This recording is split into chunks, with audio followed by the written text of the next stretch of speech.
Welcome to the BMI Podcast. Welcome to the BMI Podcast, guys.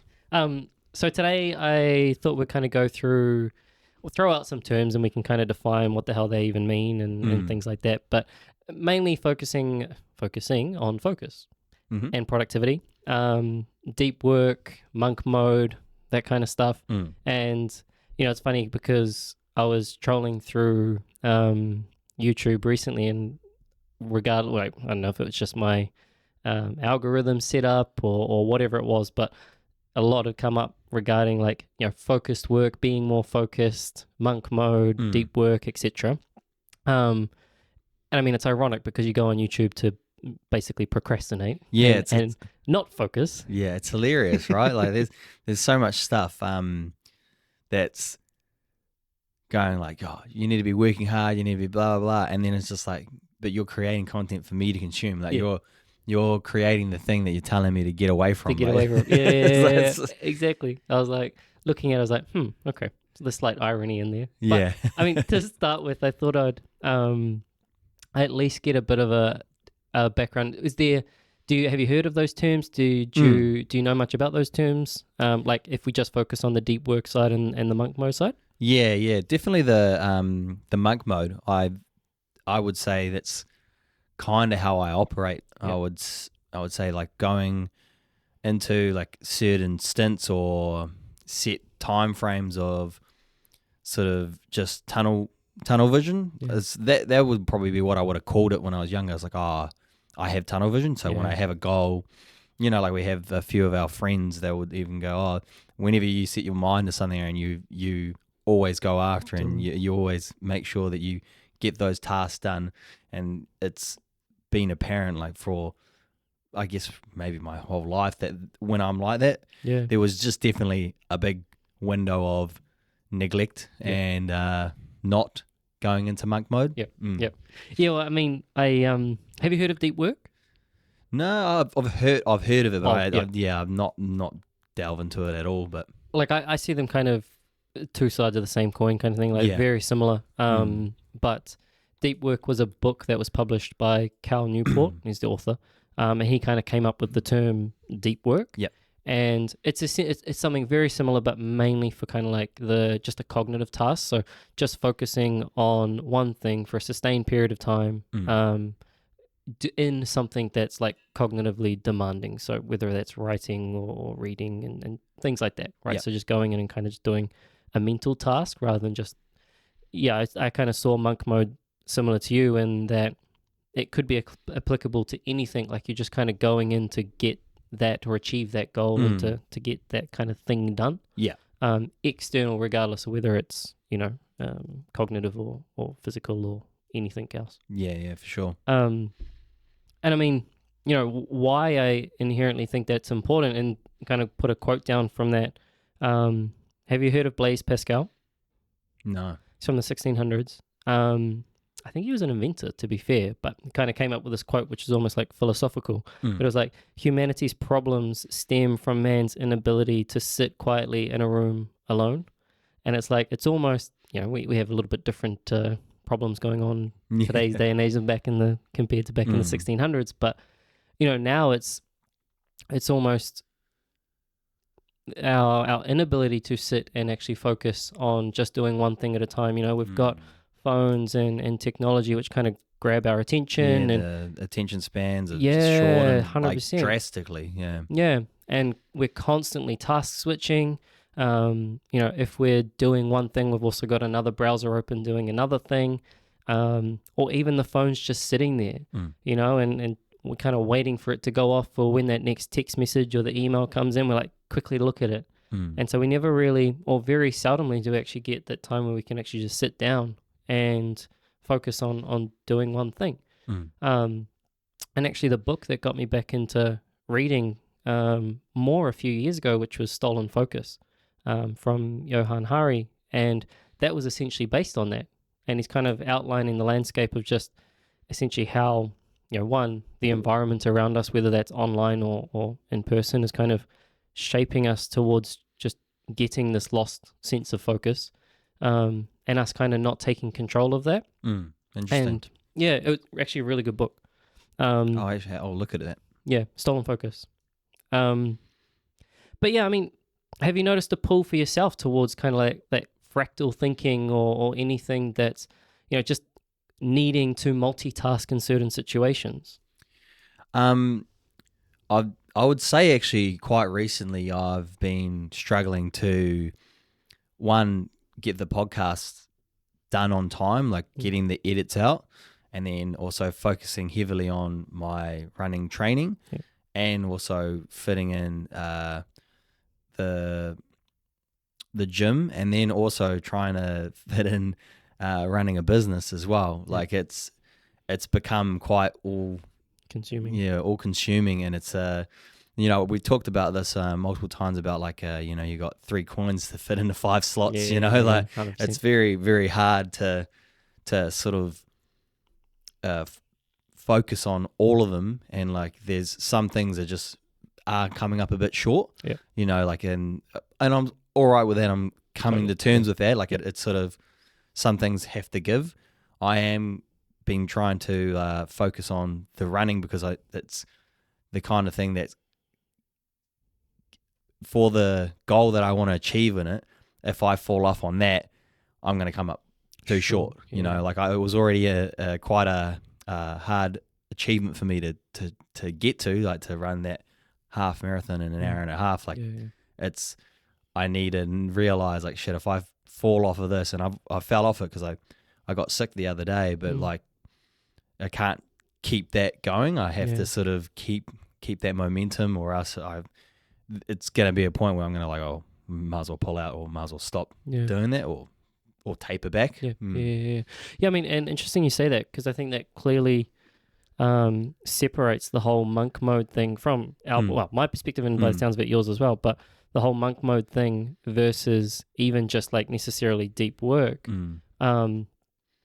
Because obviously like the running being the priority, that's almost enticing it towards being monk mode around that. And so everything is kind of almost not going towards that, but at least the priority of the day is, how can I get the best run in possible, kind of thing, so that I can still achieve the goal that I set myself. But that's not to say that you don't have other commitments and other things still floating around that also still need to get done, which is actually where I think probably the deep work side of things starts to kind of play as well. Yeah, that's where I start to realize I don't have like a super amount of time, but I do have a lot of moments where I'm trying to, I guess, catch up on some me time. But then realistically, I was like, well, shit, if you want to get these things done, you're going to have to go into monk mode. You're going to have to go, all right, well, as soon as, like, it's just one thing straight to the next thing. And I end up planning out my day, like, or even pre-warn Judith. I'm like, all right, we got a busy day. Like, we get home from work, smash something to eat, and we're off to the gym straight away, because I got to go do that, and then I got to go do an hour and a half run later. And then as soon as we get back, we got to go do our accounting stuff, because we're trying to sort out our last year's financials, so we've got to submit it, and because we're trying to position ourselves wisely so that Judith can buy her first property.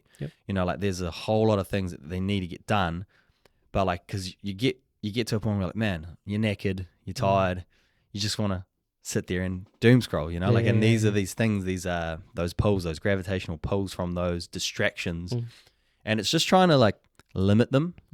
It's not necessarily like, oh, I don't have time. I don't like people who go, oh, I don't have time. It's just like, it's not high on my priorities. And unfortunately, relaxing isn't high on my priorities right now.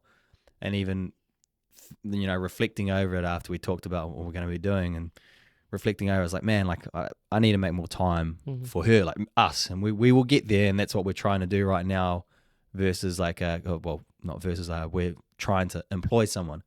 It's because we realize like, shit, we can't keep doing this tango of just work, and we're workmates, Well, so I mean, interesting you say that as well, because the point that I've got here is, in order to improve the quality of our relationships, the quality of our work, or the work that we actually put out, and our ability to achieve our goals, all essentially relies on this kind of the ability for you to be able to go into the cave.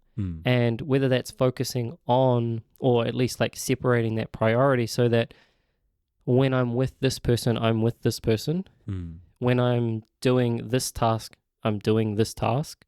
Or when I'm going for a run, I'm going for the run, that kind of thing. And being able to separate those and have that kind of, focus on the thing that you're actually doing, because without it, you don't want to waste time, but you end up wasting your life anyway. It's like you end up, with your partner and you're both sitting on Instagram scrolling. It's like you're together, but you're not even in the same room really. Mentally. You haven't looked at each other in like 45 minutes. Yeah.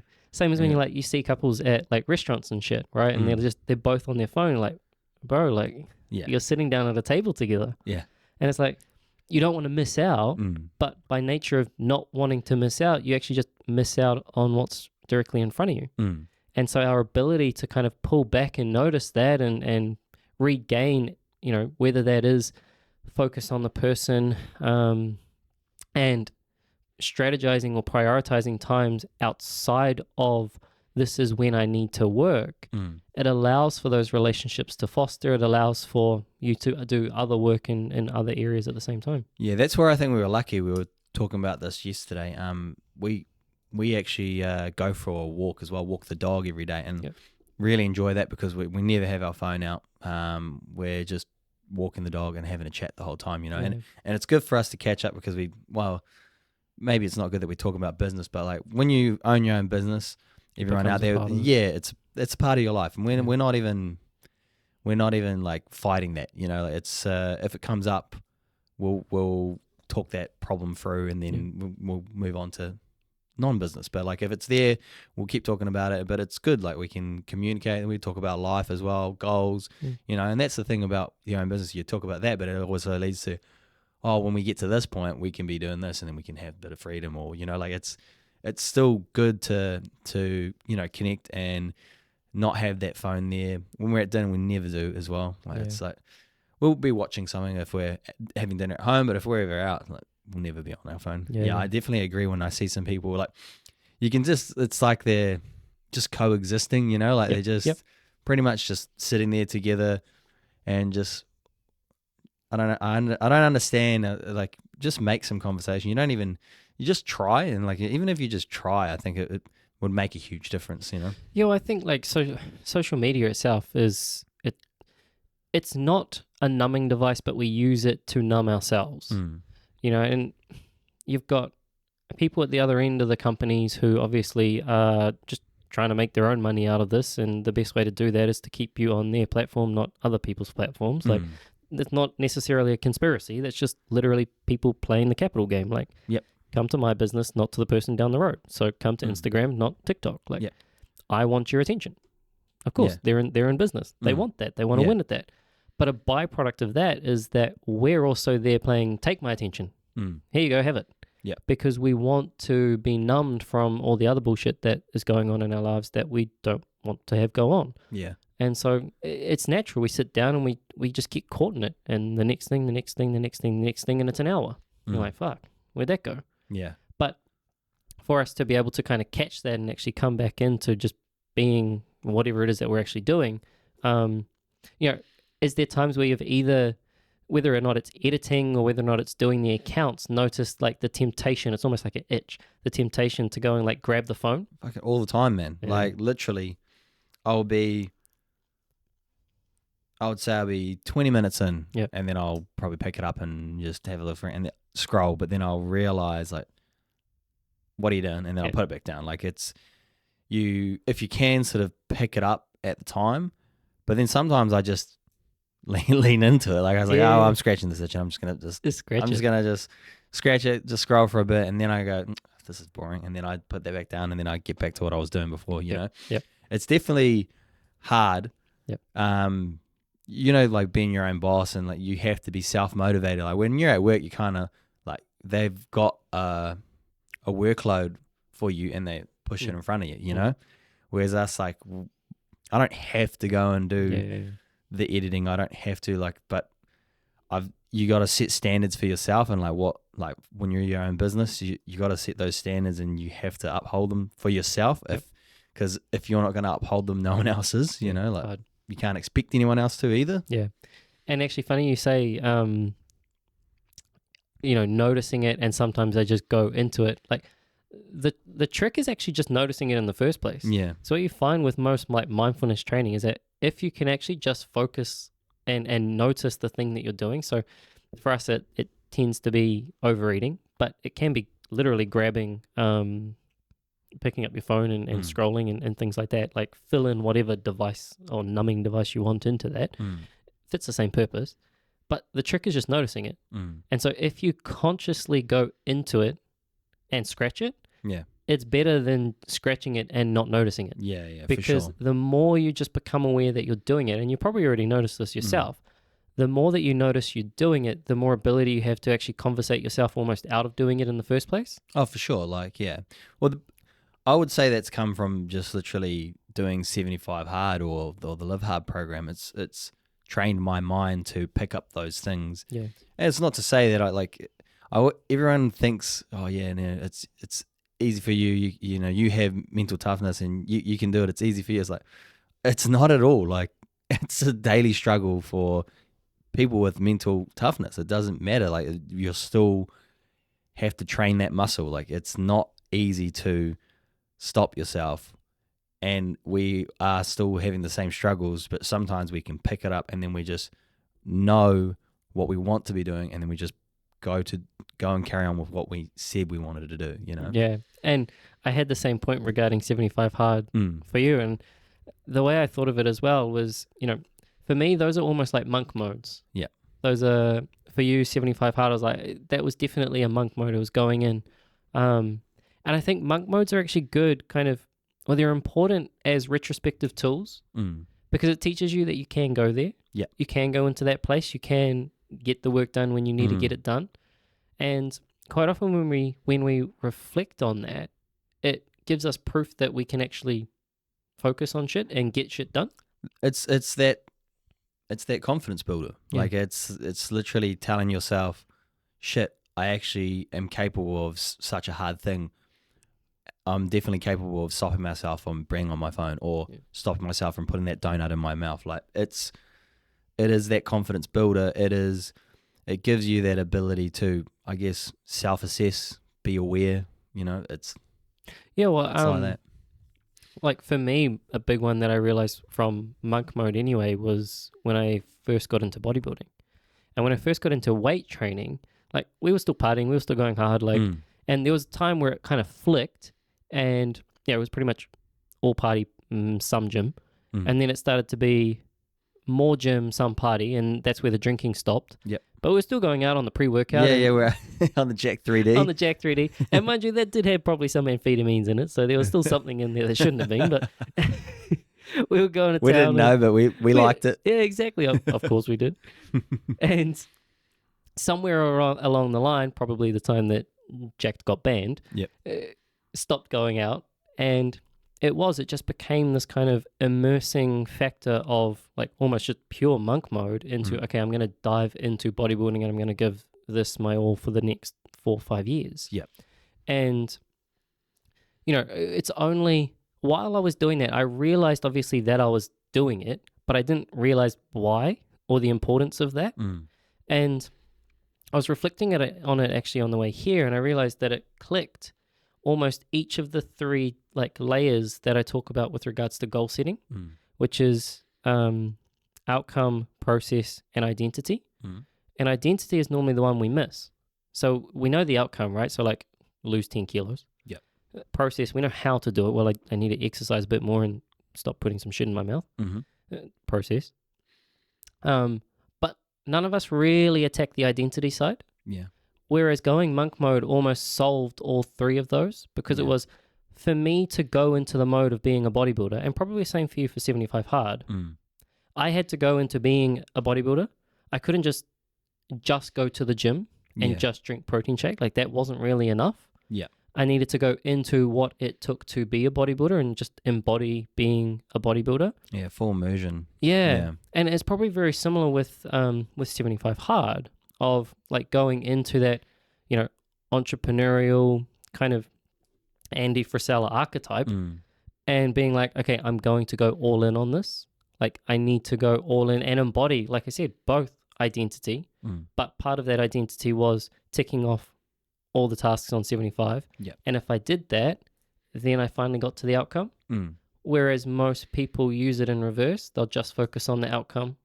They may focus on the process of that outcome. Yep. But they very rarely get the 3. Yeah. And I found actually monk mode was almost the solution to kind of getting the 3. Now, you can't just miraculously pop up with that. Like, it was meaningful to me to be a bodybuilder or want to go into that. Yeah. Same for you for 75 hard. Yeah. But it definitely, and I only kind of realized that when I was coming here, but it was, you know, in doing so, that helped to kind of solve all 3 of those, which, I don't know. Yeah, the reason why I did 75 hard was just because I knew I was capable more, and I knew it would. I didn't know for sure, but I had hope that it would get my entrepreneurial spirit going again. You know, like it would get me motivated again. It'll light that fire underneath me that I used to always have, and that I that spark that I was missing. It feels good, eh? Yeah. Honestly, and I don't want to lose it again as well, and that's also what made it more, or make me appreciate it more. Like I lost it, and I truly did, and like fully went deep into the cave and the darkness. The American mode rather than monk mode. Yeah, for sure, man. Like honestly, like I was obese, like as simple as that. And I was embarrassed, and I was ashamed of how far I let myself go, and I just knew that I needed something to get my spark back and be the person that I knew,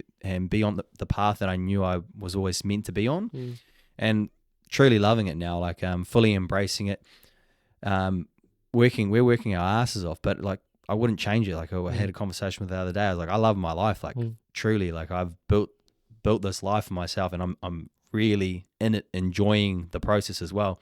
I'm enjoying working every single day and being like, fucking looking forward to that one day off, that's cool. It's like, but I know I still got to get up and do it. Like even this morning I was knackered because we had a big weekend. We watched the Chiefs and hung out with our mates all night, and I was just knackered and tired, and I had used my one day up for recovering from catching up with my mates. But it's like, it is what it is, like, you know.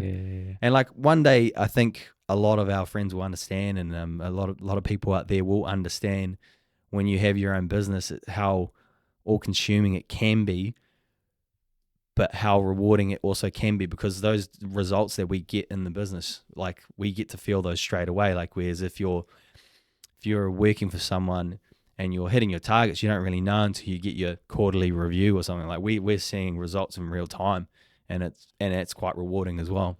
Yeah, like when you go deep enough into the goal, and again, irrespective of what that goal is, I think most people kind of scratch at the surface layer. And it's like, well, it'd be nice to lose some weight, or it'd be nice to run a business. And I think when you're scratching at that surface layer, you don't really get deep enough into that actual identity for sure. area to be able to, almost initiate a monk mode. I call it just going into the cave. Like, you're kind of just tipping it. Yeah, I know what you mean, yeah. You're not going balls deep. Like, yeah. and you can't. You can't, because... Well, they don't know. They haven't figured it out. And a lot of people don't dive into that enough. Yeah, and it's probably at that point not intrinsic enough. You're not wanting to become that thing. You're wanting the outcome, but you're not wanting to become the thing and embody the thing. Much like you wanted to embody that entrepreneur. I wanted to embody the bodybuilder, and when it flicked to marathon training, I wanted to embody the marathon runner. And so everything was about what that type of person does, and it shapes the identity. And a part of that, by being that, you can't be other things. And so you have to go into the cave in order to achieve that. And there's this huge sense of energy that you get from doing that. But again, it's very hard to initiate. Sure. I mean, now that we've kind of zoomed out and looked, like, I think it's good to reflect upon it like monk mode. But then if we come in, like, if I look at the bodybuilding journey, each part of my bodybuilding journey was actually a mini focused deep work. Yeah. I just never really realized it at the time. And so there was still a hell of a lot of procrastination that was going on. There was still a hell of a lot of focus that needed to be, even if it was just turning up or even if it was, prepping the food and things like that. There's other things I could have done. And quite often I'm the same. Like I would have just purely been, no, fuck it, I'll just YouTube. Yep. And then it gets to 9 o'clock at night. I haven't prepped the food. I'm like, fuck, okay. Start prepping food at 9 o'clock at night and go through to 11 o'clock at night. You're like, or even worse, you just order takeout or something. Yeah. And then know that you're going to have to either do the prep tomorrow or you order takeout again. And then it can be that vicious cycle, right? Yep. And I mean, the amount of times that I would have like gone to the gym probably at like 11 o'clock at night just purely because I'd procrastinated the whole day and still needed to go. And so like, I think when you're in that monk mode, you almost invariably just get the job done. But then actually focusing and, like you even said earlier, training that ability to focus or work deeply and do the thing when you need to do it is where not necessarily makes the process easier, but it allows you to free up time to do other things. Yeah. Because if I didn't, like, there's no way that I would have been able to maintain a relationship during that time. Because basically I fucked around all day, worked, and then narcissistically did all the shit that I needed to do for myself. Yeah. It's like I had no time for other people because I fucked around too much. Yeah. And so it's like for me to then be able to still get all of that in and have time for someone else. Yeah. Okay, well now we're talking about how can I get the stuff done earlier and how can I maximize those times that I'm with those people when I'm actually with them. Yeah. Which I think that's where for me, like it shifted from, okay, monk mode was the general and deep work ended up almost becoming the specific kind of day-to-day. And that's where we can kind of get in and actually train it. Yeah. I mean, talk me through how you found the critical tasks of Live Hard, because I think that kind of represents, like 75 Hard was embodying the monk mode-ness of just the entrepreneur. Yep. And then there became the critical tasks. And I'm sure you probably found even just from the critical tasks, procrastination, focus, etc., start kicking in. Yeah. What helped you get through that? Or was it very similar to me with like bodybuilding? Like, it gets to the end of the day, fuck it. Like, we still got to do this shit. So like, it's quite funny you mentioned that because I literally was listening to Andy Fasella's podcast yesterday, and we talked about us talking about this topic today, and he was brought up the critical tasks, and he was saying how important it is, and he said like that's the one thing out of the Live Hard program that I would say would 100% guarantee you success if you 100% execute on it every day of the year. And I agree, like I haven't actually been, and when he said that, I realized like shit, that's shined a light on the fact that I have actually moved those critical tasks out of my life and thinking I'm able to get things done. And leading up to this podcast and, me thinking about monk mode, I was like, shit, I need another monk mode. I've been slipping on, not my standards. I've still been keeping really high standards for how I operate and the tasks getting done, but I've been, like you're saying, like procrastinating. There's a few things the can's been kicked up the road a little bit more than it was when I was at least upholding that critical task list. And then like it was quite handy to have those 3 things, because I just put it down to 3. I didn't want to have, I think it was like 5 tasks, I think. And then it got to it was 8 tasks, and so it was 5 tasks. The 75 hard with 5 were included, and then 3 on top. So I kind of like that 3, like those 3 items. Or I would put down what I needed to get done, whether it's a difficult call or like I was talking to you about the taxes. Like we needed to make sure we go through and review a few of those, upload some of our expenses or things that we knew were crucial ones, like big ones we're trying to depreciate at the moment. So that got done yesterday, and like it was nice to plan ahead, and that sort of helps you learn how to attack it properly if you like plan out every single section of your day. I know it sounds a bit too meticulous or controlling, but but it will stop you from that procrastination because if you know, well, if you've got a lot on your plate, like ourselves do, it makes it a lot easier on yourself because you've set that I need to get this done by this point, or else like where else am I going to fit it in? Like boundaries lead to flexibility. Yeah, it has to. Like you need some kind of constraint in order to be able to then push those boundaries. But if those boundaries aren't in place and it's just a fucking free for all, you end up never getting anything done. Like you probably just literally sit in that same cycle of procrastinate the whole way through. And I mean, funny actually, you said it needs another monk mode, and that needing another monk mode. And so I was thinking when you were saying earlier that I want to keep that motivation or that momentum from the monk mode.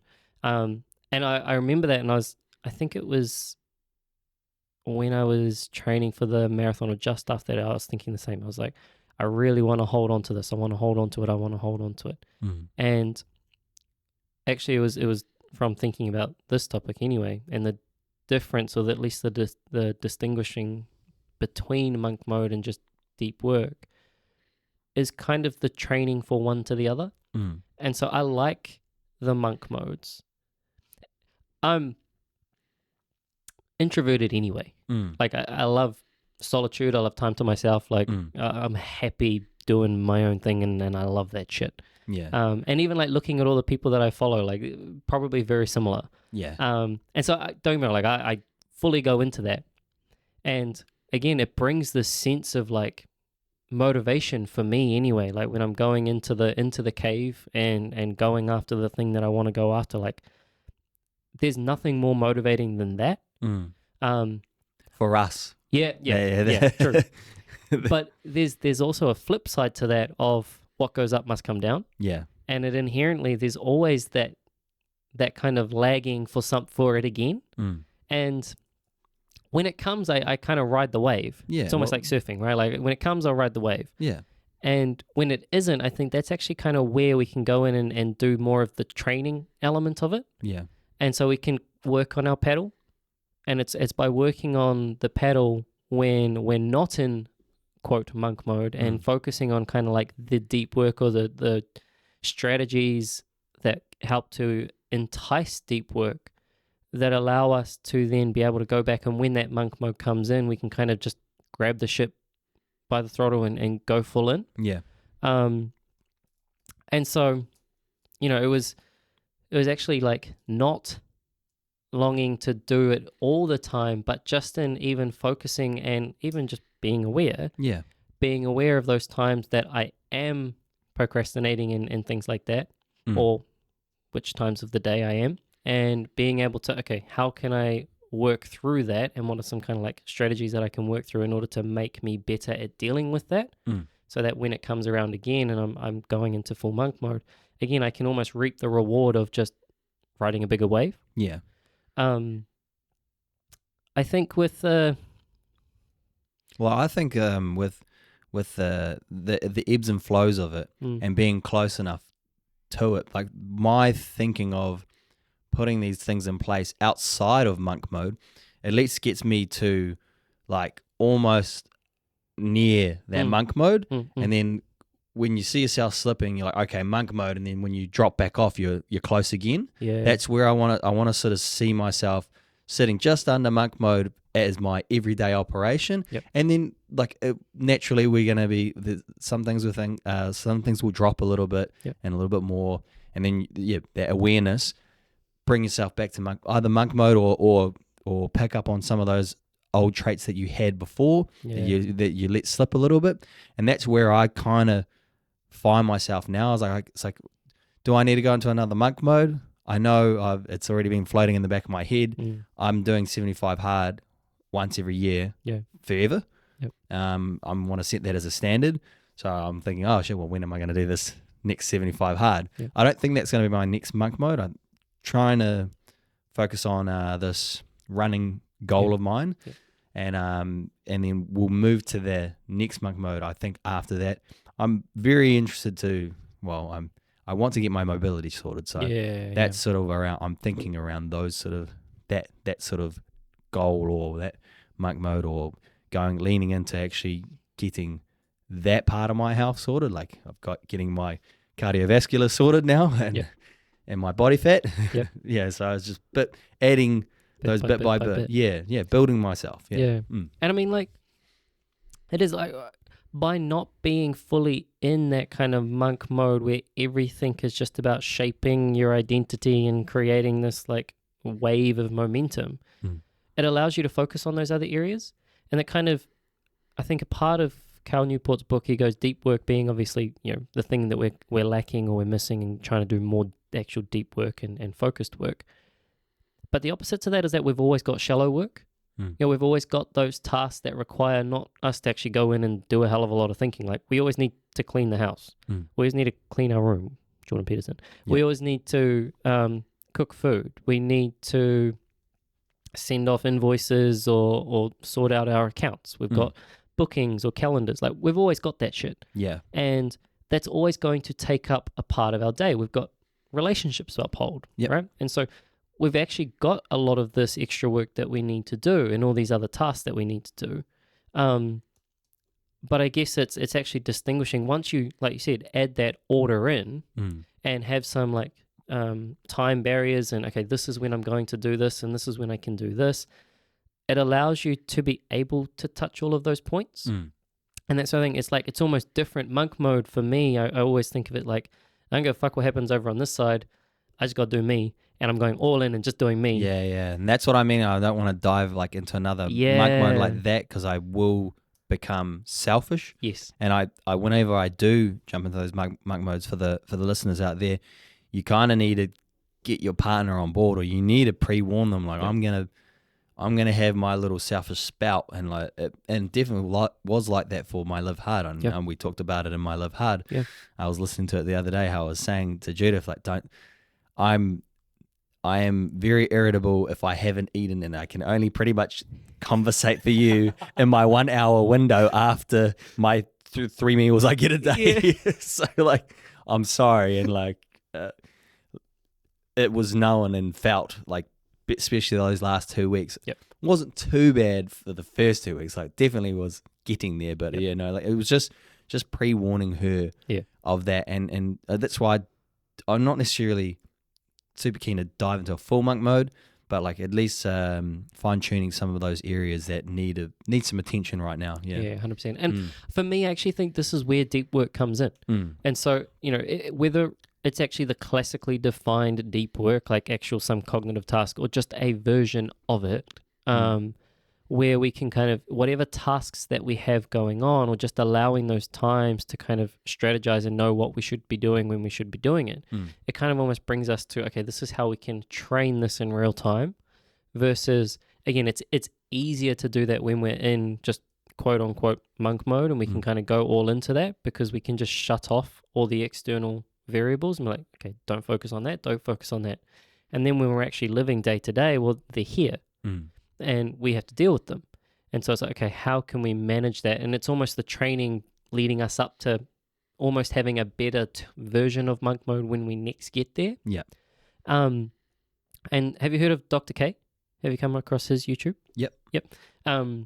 Actually saw a really good video, it was a couple of weeks ago. And he broke down, so when he was talking about it with regards to studying. But again, like trying to focus on how do we cultivate deeper work when we're actually doing the work that we should be doing. He has it as two distinct. So one is work, and then the other one, if you don't do the work, is basically boredom. So when you go into a task and you're sitting down, let's say editing, right? Work, boredom. And which one do you think it really doesn't want to do? Yeah. Definitely doesn't want to be bored. Yeah. So when it doesn't want to be bored, well, it doesn't want to do both, but it really doesn't want to be bored. And it knows if it can push out the work a little bit, it will become bored. And so it gives you two more options. One is productivity, do something that's productive, i.e., oh, the dishes haven't been done, I may as well go do the dishes. Or oh, there's I don't know enough about this, so I better go and research that. Or I should go for a run. Yeah. It's like trying to do a deep clean on your house, and then you realize, oh shit, I should probably go for a run too in the middle of it, and you end up like trying to do two different things. It doesn't make any sense. Exactly. So you've got the productive, and then you've got the dopamine hit. And the dopamine hit is play a game, scroll Instagram, ... Yeah, right? I find it actually with going to bed. Like I find when I get to the end of the day and I haven't had any time to myself. Yep. But I know I need to go to sleep because I'm getting up at 5 a.m. the next morning, Yep. and it's already 9:30, and then I go on my phone. And it's like, well, I haven't had any time to myself. And you like you convince yourself you deserve something. It's like, you need to be realistic. You need to not do that because it makes your sleep even worse. Like it gets your brain active again, and Yep. Again, right? Like we feel as though we don't want to waste any time, but we end up like wasting time just by not wanting to waste time. Yeah. But typically, so when we're in that kind of boredom mode, it shifts to those other two. And so what it does, the itch will be procrastination or dopamine. And so then you can again, like what you said, once you notice it, okay, now you can do something about it, right? You can either just scratch the fucking itch or not scratch it and know that you're not scratching it. And so once it becomes conscious, okay, well now the boredom can be, oh shit, I'm grabbing my phone. I should put my phone down. Or I'm thinking about all the other things that I should be doing that I don't really need to do right now. Okay, come back to the task. And again, once you've got that kind of more barriers in place with your time, or these are the tasks that I actually need to get done today, well now you can, those excuses have gone. And so it's not like, oh, you need to do the dishes. Well, no, you've got the time over here that you do the dishes. Yeah. Oh, you should go and go for a run. No, you've got the time over here that you can go for a run. Allocations. And so now you've actually, by segmenting that time and focusing, okay, this is where I'm going to be doing, again, my shallow work, or this is where I'm going to be doing my deep work, or just this is the time that I need to be doing this. Just by having that kind of structure in place, it allows you to just focus on the thing that you need to do. And so what he was saying in that video anyway is just try and cross off, which prioritizing does help or scheduling helps, but just cross off the dopamine and cross off the productive. So everything that could be dopaminergic, grab your phone, game, etc., ... put it to one side, not an option. So every time you notice yourself wanting to do that, that's a clear no. Same thing with productive. So as long as you've put all the tasks that you need to get in that could be productive at other times of the day or other times of the week, somewhere else where they could be done, you don't need to do them right now. Cross it off the list. So now you're only left with the first two. Work, boredom. Well, definitely doesn't want boredom. So if you sit there for long enough and don't do anything, you'll inherently get too bored by being bored and do the work. It's literally true. The amount of times I've caught myself like 30 minutes in, I'm like, nah, fuck this. I got to go do something else. And it's by I'm too bored from being bored. And then you have to take off those other two off the table in order to actually come back and just focus on the actual thing that you need to do. And sure, are you going to get it? Like if you've allocated 30 minutes and you spend 20 minutes sitting there telling yourself that you're bored by doing it, like you're probably still not going to get it done, but you're going to get 10 minutes done.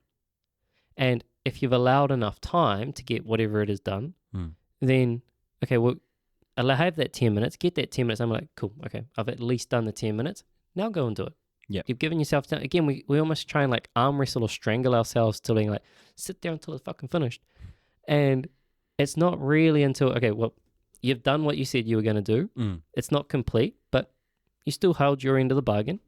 Move on to the next one. Yeah. I think like I saw a video, was some doctor as well talking about that 20-minute thing and then like 20 minutes of hard work and then just stand up and talk to someone next to you or something like if you do that in the workplace. And then there's also they're implementing it in China as well. They'll have like a mid class session dance or something with the kids. And then they just get them just doing something completely away from the task that you're doing. And then it enables your body to go back and refocus. You know, I think it's super important if you're bored. Yeah. So if they're tasks that you don't care about, probably good. Because, you know, you think about school, right? Like you couldn't think any longer than like 10 minutes because you didn't actually give a shit about what was on the board. Yeah. And so the more you could just distract yourself by not focusing on the thing that's on the board, allows you to at least focus for 10 minutes on the thing that's on the board. Yeah. I've found when I'm in flow, I can go for longer. So I can kind of just keep going if I'm in flow. But that really only comes if it's actually like something that I want to do that's somewhat meaningful and also challenging, which that's quite hard to get. Yeah. So it'd be very hard for a lot of people in their yeah. normal day-to-day 9 to 5s, you know? Definitely. Is there anything that you've found that helps train that kind of focus or that scheduling, sitting down, getting it done? Either anything you've done during Live Hard or anything?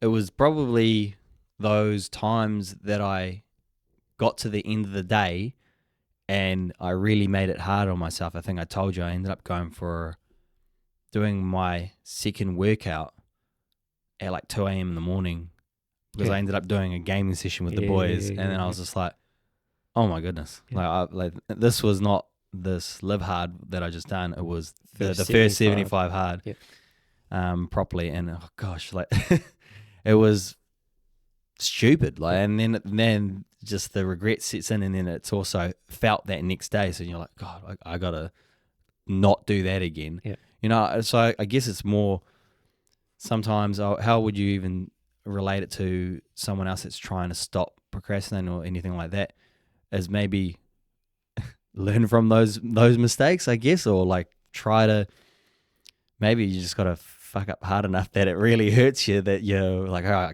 I can't go and do that again. Yeah. Because that's what it was for me. It was like, shit, I learned from that lesson. Like, whereas a lot of people, they just procrastinate and then, or it might be even getting a D in your test, right? Because you just kept procrastinating and didn't do the study.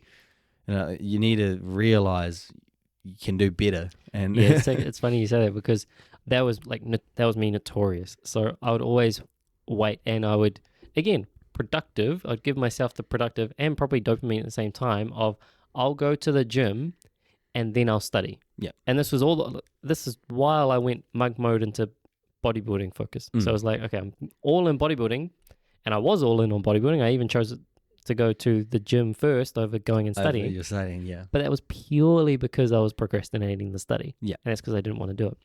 And the bad thing is, I almost had learnt procrastination because I got away with it.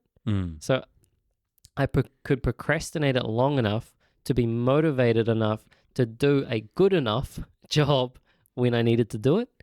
And you can still come out with A, B, C, and pass the grade. And it was such a negative reinforcer. That's bad, Yeah, because like I got away with it, and I learned that I could get away with it, and all I needed to do was wait long enough. If I procrastinate long enough, I'll get enough motivation to get it done. I think a lot of students will probably relate to that, right? Like, yeah. When I was at uni, I procrastinated, not at uni, at high school, I got away with it too much. Yeah. I went through all of high school. I didn't do any homework. I didn't study at all. And I had a few fails on that and at the end there, but I still got through it. I was just, it's bad. I didn't learn from those lessons. Yeah, that's what I mean. Like there was almost no failure or no failure enough to really hit home. Yeah. Whereas if you get one that's like hard hitting, you're like, oh fuck. Yeah. Like, well, now we're playing the game of life, right? Yeah, like it's life. It's a lot harder than those early stages. You know, those are the good old days. Like you're saying, it's not failure enough. Whereas nowadays, it's a lot of your decisions, or a lot of your life decisions do lead down different paths, and it becomes apparent, and you need to pick up on those small things that you're doing on the day-to-day basis, so that you can actually get yourself either not necessarily on the good path or anything, and make sure like you're going where you want to go. Because a lot of people want to be going this way, but their actions are leading them down this way. And it's apparent that they are almost masking it, or they're hiding from it, or they're not accepting that they're making these poor decisions. I've had a few conversations over the last few weeks, being a bit hard, me being me, but really? it's because I care, and that's what I always keep coming back to that. It's like, do you think I enjoy being a dickhead to you? Do you think I'm the only one that's around you that cares enough about you that tells you where you're fucking up? I don't enjoy that. You know what? It really pisses me off that we've got everyone else making me feel bad for actually caring about you and then telling you the truth. And it really bothers me. Like that I get when I'm telling them in front of other people and then they look at me like, what? How the hell are you telling that person that? I was just like, how are we all not trying to help? I said, I was like, what can I do to help? That's literally what I was saying. Like, I'm saying this because I care. What can I do to help you? Yeah. It's not from a fucking hatred. It's not because I'm trying to shame you or anything like that. It's because I know, because I made a lot of poor life decisions as well. I'm trying to help you here. Well, and I think you've owned them. You know, like it's when you haven't owned them that they almost become shadowy. You know, so it's like, well, we can't say that because I don't want to confront it in myself. Yeah. And it's like, but once you've confronted it in yourself, then it's real. Now, the difference is, do you want to hear it or not? And if you don't want to hear it, like, I'm now at the point where I just don't worry about wasting. Just tell me to fuck up. Yeah, like exactly. It's all good. We'll stop talking about it and we'll move on to something else. Like, all good. But they know, and when they hear it, and then they kind of go, oh, yeah, no, I hear you. Yeah. But I think you have to confront it almost within yourself first to be able to, like, then be able to hear it from someone else. Yeah. Because once you've confronted it, and if you're still kind of denying it or self-denying it, it's going to be fucking hard to hear that. And I will say, having experienced that, I would say there's not one of them that hasn't actually been confronting themselves with it on a day-to-day basis, bro. Like there was times where I ignored it, and I was telling myself, I remember saying like, I definitely, when I was in real estate, I remember specifically when I said, I think I probably put on 10 kgs, and then I think I told you, right, and then one of the other real estate agents was like 10. Maybe 15. Yeah. And then even then, when I went and weighed myself at the end of that, it was actually like 35. Yep. So she actually was low. Wasn't even lowballing me. She was, she was pulling her jab. Yeah. Honestly, though, right? Yep. But it is right, and then you have to confront that. Like it was when you confronted that you were like, fuck, okay, I get it. Yeah. Like it was no longer like. That was no longer a jab. That was no longer oh, you bitch. Like that was a fuck. No, that was like that was me in the moment being defensive, I think, and like thinking that. Yeah. Whereas I knew that. Yeah. Like I definitely knew that 100%. Yeah. But like when you're in that moment, it's sort of like, what do you like backing a dog into the corner sort of thing? You become all defensive. Yeah. Shield goes up. Yep. Yeah, 100%. Yeah, it is, and that's what I mean. Like I think regardless of what it is, you have to confront your own like insufficiency and insecurity, and when you can do that, you then put yourself in a position to be able to overcome it. But like I said, that's fucking tough. Anyway, back to like monk mode and deep work. I actually found, so you know how during our morning routine episode, and I was kind of like, I had a few key things that I did during my morning routine. Yep. It was actually a lot of those that helped to kind of train. And again, I knew it, but I didn't really click about it. Whereas now, having thought about this, it kind of it brought that click up. All of those actions are ways in which that you can kind of train that ability to just focus on doing the one thing. So reading for me was definitely profound, because before that, I could barely even read a book in my damn life. Yeah. But just the ability to, like, there's nothing, well, there's sometimes inflammatory words on the page, but very rarely is there anything inflammatory or hard-hitting where you're like, oh, this is going to pull me into this book so I can scroll the pages for the rest of the day kind of thing. Like if you haven't read, it's actually quite hard to read. And you get a couple of pages in and you realize that you're halfway down the page and you realize you don't even remember what the page was about. Yep. Because you started thinking about shit. And so reading actually for me is a good one, because it's just on a single task. And so if you need to train that ability, reading was good. Obviously meditation, because it's literally sitting there for the most part being bored and doing nothing except watching the thought. And it's actually sitting in that uncomfortability of watching the thought which helps you to then realize, like what you were saying, every time that you go and grab your phone, you can realize that you're grabbing your phone. And the better you become in acknowledging those thoughts, you even just realize that you're wanting to reach the phone or the pantry before you've actually gone and reached for it. And so training your ability there and just, doing the reps there, it's almost like the zone 2 work. Doing the early reps in there allows you to become fitter. Doing the reps in the strength training allows you to become stronger. Doing the reps with the mental training, reading, meditating, etc., allows you to then reap the rewards when you actually need to focus on the work that you're actually doing. And so even though it's not okay, I'm going to sit down and be fucking productive during this 20, 30-minute block, it translates. And the ability, so as I'm reading, like that of, oh, I don't want to read right now. Oh, I'm getting a bit bored with what's on the page. Read the fucking book. Yeah. As you're sitting there and you got your eyes closed and you're like focusing on your breath and you realize, oh shit, what am I going to do today? Oh, that's a little bit sore. Oh, I got an itch. I should scratch it.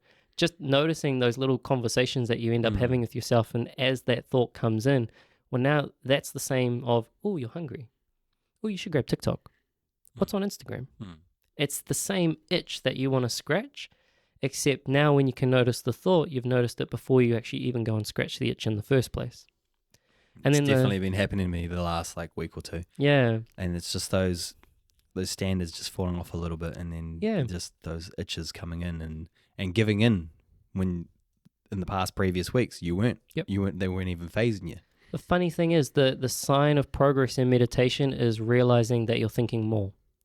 Because before you've done it, it's very similar to like grabbing your phone, right? Like before you realized that you were grabbing your phone, you were probably still grabbing your phone. You just didn't realize it. Yeah. And so it was untrained. It was, what is it called? Like programmed into you, and it was running in the background, and you're not completely unconscious. Yeah. And you were still doing it. It's just now that you are noticing that you're doing it, you're again confronting all the shortfalls, and you're like, oh fuck, I'm doing it again. And for me, that's actually a sign of progress. It's a good thing because you're now seeing it. Whereas most people don't even see it, or most of the actions that you take, you don't realize that you're doing it. So I always find like just as a starter, as a way to start the day, and just as kind of like those daily reps, there are always good things just to keep in a part of like a daily routine somewhere, or at least a weekly routine that allow me to kind of, again, just continue noticing. Now, that's not to say that I don't fucking get procrastinate and I don't unfocus. Like, hell, I always do. Like, I think we all will. Yeah. Again, it just allows you to notice that when it happens, you can then do something about it. Yeah. It's sort of like when I told you how I thought it was always easy for you to not reach for the donut or the chips, It's for the people out there listening, you got to understand that we're not saying it like we're these perfect human beings that are dialed in at always, but at least we're all, I would say we're probably always worried about being dialed in at least, and then that makes a difference, and we'll still fall off, and we'll still have moments of weakness, and we'll still procrastinate. But like you're saying, if you have those moments of realizing, and that is progress, and you will eventually try and circle your way back to, the starting line and start again, 100%. Yeah. And that's what I mean. Like, I think the more you can do that, the more that you're able to then, like, when you go into those monk modes, make the most out of them. When all the goals align, when your identity, when you want to become something or someone, and you've got the process and you want to achieve the goal, when you've got the thing there that you want to go for, it'll be a hell of a lot easier to go in there with all that training than, again, we almost kind of just stumbled into it by chance. It's like I just happened to get the ducks aligned to become the bodybuilder or go into that kind of world. Like, I didn't choose strategically going and doing that. It just happened. And like by training some of the stuff, you allow it to happen easier. And it was a hell of a lot easier. Like, it was essentially a rinse and repeat, although it was still probably 5 years apart between bodybuilding and marathon. But it was a hell of a lot easier going into marathon. And there was no doubt in my mind that I'd do it because I'd done the rep. Yeah. But then before or since doing the first kind of session of going into the cave, there was a whole wind of just training the reps that allowed me to, okay, like I've got this stuff. Yeah, 1 + 1 = 2, you know. 100%. Yeah, it's hard for the people that haven't discovered that yet, though. That's where we kind of got to just motivate you to keep going and like keep trying. It's the most important part is you got to give it your all, and you got to train your mind to pick up on when you're having those weak moments. And you don't need to fix them straight away. You just need to notice those weak moments and make sure that you put some things in place and allocate time so that you can actually get yourself back on track. Yeah, 100%. 100%. Is there anything else you want to add? No, I think that's really good. I think it's a good place to stop. Yeah, thanks for listening, guys, and like and share and follow us if you 100%. can. 100%. Cheers, guys. Cheers. Bye.